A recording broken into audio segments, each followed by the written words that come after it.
近日有客人又打嚟問我哋最近成年受養人 BNO Visa 有冇再一次收緊？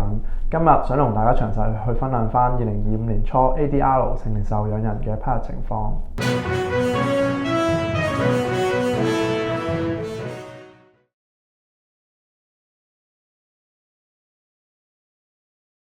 BNO Visa 成年受養人嘅申請，我哋係會分為父母或者係97前子女。先講一講冇 BNO Passport 父母嘅批核情況，整體上係有少少再收緊嘅。例如係如果老人家係冇睇過公立醫院冇醫健通的話，移民局咧就會問我哋點解當事人會冇公立醫院記錄。以前我哋就可以交啲醫生信就了事，但依家除咗醫生信之外，移民局仲會要求我哋去提供藥單同埋額外嘅覆診記錄。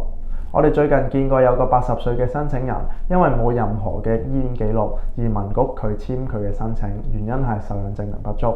呢一種情況，大家可能會覺得移民局唔講道理，但冇辦法啦。咁因為工黨喺移民政策上咧係嚴過保守黨好多嘅。另外，有關於97前子女，如果要去申請佢哋去做成年受養人，難度就大過以前好多啦。依家除咗要有醫院報告之外，仲需要有2位醫生以上去證明佢哋係有相關嘅病嘅。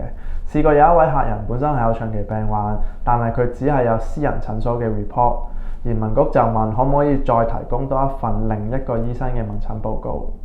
工黨上場之後，其實所有 Visa 嘅申請都係有所收緊嘅。BNO Visa 上，除咗喺成年受養人嘅申請有所收緊，另外有案底申請同埋非長居香港嘅申請都係有收緊嘅。咁以上講嘅兩種情況會喺下一集繼續分享。